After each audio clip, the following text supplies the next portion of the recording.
रोज एक नई कहानी देखने के लिए चैनल को सब्सक्राइब करें और बेल आइकन दबाना ना भूलें। प्रियंका अपनी माँ सुशीला के साथ रहा करती थी। प्रियंका जितनी सुंदर थी उतना ही अच्छा उसका स्वभाव था। प्रियंका अक्सर लोगों की मदद किया करती, पर कहते हैं ना कि हर इंसान में कोई ना कोई कमी होती है।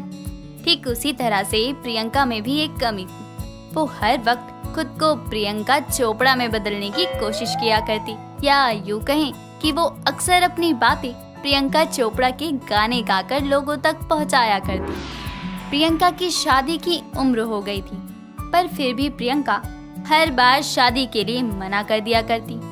ऐसे ही एक दिन सुशीला अपनी बेटी से कहती है, प्रियू, मैं क्या सोच रही थी कि अब तेरे मैं हाथ पीले कर दूं, क्योंकि अब तेरी उम्र भी हो रही है और जब लड़कियों की ज्यादा उम्र हो जाती है तो उनके लिए लड़के मिलना बहुत मुश्किल हो जाता है।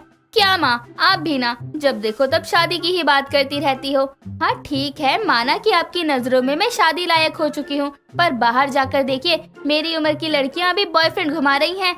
हे भगवान, ना जाने मैंने कैसी औलाद को जन्मा है। मेरी औलाद मुझे आजकल के बच्चों का ज्ञान दे रही है। देख प्रियू, बाहर की लड़की अपना बॉयफ्रेंड बनाए या उन्हें घुमाए या कुछ भी करे, मुझे उनसे कोई मतलब नहीं है। पर मेरी एक बात ध्यान रख, जब मैं तेरी उम्र की थी ना, तब तो तू पैदा हो गई थी, समझी? माँ प्लीज ना, ये शादी वादी की बातें करके मेरा मूड मत खराब करो।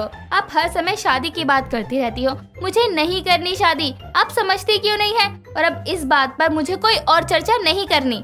इतना बोलकर प्रियंका वहाँ से चली जाती है, पर उसका शादी को लेकर ऐसा बर्ताव देखकर सुशीला खुद से कहती है, बेटा अगर तू जिद्दी है ना तो भूल मत, मैं भी तेरी माँ हूँ। अब तो मैं तेरी शादी करवा कर ही रहूंगी और कल ही लड़के वालों को बुलाऊंगी। मैं इतना तो जानती ही हूँ कि तू बाहर के लोगों के सामने मेरी इज्जत का फालूदा नहीं बनाएगी, इसलिए मैं तुझे लड़के वालों के बारे में कुछ भी नहीं बताने वाली।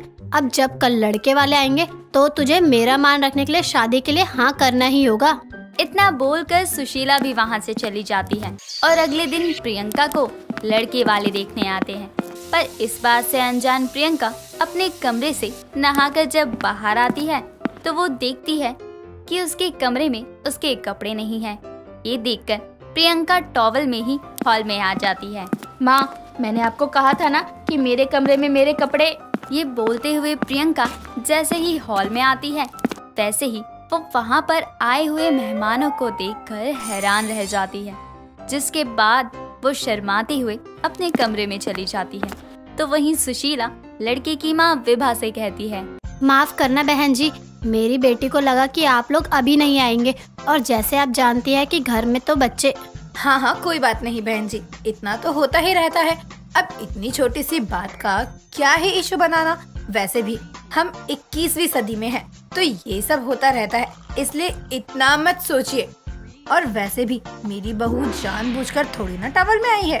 हाँ वो तो है बहन जी। अच्छा, मैं उसको तैयार करके बाहर लेकर आती हूँ। क्योंकि विभा और काव्यांश काफी खुले विचारों के थे, इसलिए उनको प्रियंका के टॉवल में आने से कोई दिक्कत नहीं हुई। और थोड़ी देर बाद अब सुशीला प्रियंका को बाहर लेकर आती है और सुशीला प्रियंका और काव्यांश को अकेला छोड़ देते हैं, जिसके बाद काव्यांश प्रियंका से कहता है, वैसे प्रियंका, तुम्हें पता है तुम ना बेहद सुंदर हो और साथ ही तुम ना बिल्कुल प्रियंका चोपड़ा की तरह लगती हो। हाँ मुझे पता है, वैसे तुम भी कम नहीं हो। तुम इस शादी से खुश तो हो ना? हाँ मैं खुश हूँ। वैसे अगर आपको मेरी बातों पर विश्वास नहीं है तो क्या तेरे भाई से बात करा दूँ? आज चलता क्या? नहीं, मुझे भाई से बात नहीं करनी है। वैसे तुम्हें देख के लगता है कि तुम प्रियंका चोपड़ा की बहुत बड़ी फैन हो। हाँ वो तो हूँ, प्रियंका चोपड़ा की बहुत बड़ी फैन। वो दोनों आपस में खूब सारी बातें करते हैं और थोड़ी देर बाद जब विभा और सुशीला वापस आते हैं तब वो दोनों शादी को लेकर अपनी अपनी राय देते हैं। इस तरह अब बहुत ही जल्द प्रियंका की शादी काव्यांश से हो जाती है। शादी के बाद प्रियंका अपने घर की सारी जिम्मेदारियों को बखूबी संभाल लेती है, पर समय के साथ प्रियंका अपने पति को लेकर काफी फ्लर्टी हो जाती है। ऐसे ही देर रात प्रियंका अपने पति का इंतजार कर रही थी, पर अभी तक काव्यांश घर नहीं लौटा था।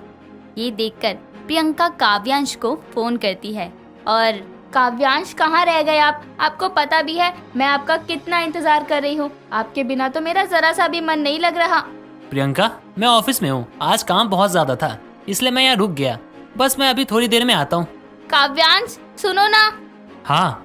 आजा आजा पिया अब तो आजा, देख तो कैसी हालत हुई है। सच में तुम्हें मेरी याद आ रही है। चलो मैं आता हूँ। काव्यांश फोन रख देता है और थोड़ी देर बाद अपने ऑफिस से निकल जाता है। वो अपने घर आ ही रहा होता है तभी बारिश हो जाती है। बारिश को देखकर प्रियंका खुद से कहती है, बारिश हो रही है, पता नहीं काव्यांश कहाँ रह गए। वो खुद से बातें कर ही रही थी तभी वहाँ उसकी सास आ जाती है और अपनी बहू को देखकर कहती है, बहू क्या हुआ, तू अभी तक सोई नहीं? जी मम्मी जी, मैं सोई नहीं क्योंकि मुझे नींद नहीं आ रही है, और वैसे भी जब तक काव्यांश नहीं आ जाते तब तक मैं कैसे सो सकती हूँ। विभा अपनी बहू से बातें कर ही रही थी तभी प्रियंका के फोन पर काव्यांश का फोन आता है। हेलो काव्यांश जी, आप कहाँ रह गए? देख रहे हो बारिश कितनी तेज हो रही है, आप सही से आना। प्रियंका, मैं आ रहा हूँ। तुम्हें पता है आज इस बारिश को देखकर ना मुझे तुम्हारे साथ ना गाना गाने का मन कर रहा है। अच्छा जी, तो अब आपको प्रियंका का निक जोनस बनने का मन है?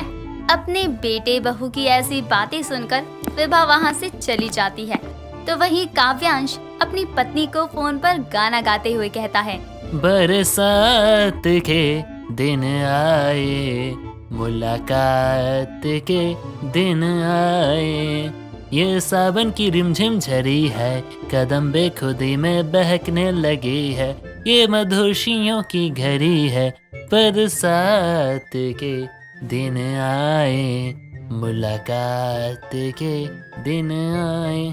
ना तुम होश में हो ना हम होश में हैं, बहक जाए ना तुम संभालो हमें। दोनों एक दूसरे के गाने का जवाब दे ही रहे होते हैं तभी बारिश हल्की हो जाती है, जिस पर काव्यांश कहता है, प्रियंका, बारिश कम हो गई है, मैं अभी कार की स्पीड बढ़ाकर जल्दी से तुम्हारे पास आता हूँ। इतना बोलकर काव्यांश फोन कट कर देता है और अपनी कार को अपने घर की तरफ बढ़ाता है। तो वहीं दूसरी तरफ प्रियंका भी अपने पति का इंतजार कर रही थी। वो अपने पति का इंतजार कर ही रही होती है कि तभी वहाँ पर विभा आ जाती है और अपनी बहू से एक बार फिर कहती है, बहू, अब जब तू उठी हुई है तो एक काम कर देना। जी माँ जी, बोलिए। किचन में जूठे बर्तन रखे हैं, उसको धो दे जरा। जी माँ जी, मैंने तो सारे बर्तन धो दिए थे। बहू, मैंने अभी खाना खाया है इसलिए दोबारा बर्तन हो गए, अब तू जाकर उनको धो लेना। इतना बोलकर विभा अपने कमरे में चली जाती है, पर अपनी सास के दिए हुए काम से प्रियंका का मुंह बन जाता है और वो अपना काम करने के लिए किचन में चली जाती है। किचन में प्रियंका काम कर ही रही थी तभी वहाँ पर प्रियंका का पति काव्यांश आ जाता है और उसको किचन में काम करता हुआ देखकर वो उसे पीछे से गले लगाते हुए कहता है, प्रियंका, देखो तुम्हारा पति आ गया। ठीक है, आ गए ना, बहुत अच्छी बात है, चलो अब हटो, मुझे काम करना है। अभी थोड़ी देर पहले तुम मुझे बेहद याद कर रही थी और अब क्या हुआ, तुम्हारा मुंह क्यों बना हुआ है? सारे काम करने के बाद तुम एक बार घर का काम करो, फिर पता चलेगा। उसकी ऐसी बातें सुनकर काव्यांश को सब समझ आ जाता है, जिसके बाद अब वो बर्तन धुलवाने में उसकी मदद करता है और उसको अपनी गोद में उठाकर अपने साथ कमरे में ले जाता है। अपने पति और इतने अच्छे घर को देखकर प्रियंका का फूला हुआ मुंह अब ठीक हो जाता है और फिर कभी वह अपना मुंह नहीं फुलाती। लेकिन हाँ, प्रियंका चोपड़ा के गाने गाने का शौक अब तक उसका उतरा नहीं था। दोस्तों, अगर आपको ये कहानी पसंद आई तो इसे लाइक करें, शेयर करें और कमेंट करके बताएं कि कहानी में आपको सबसे अच्छा क्या लगा।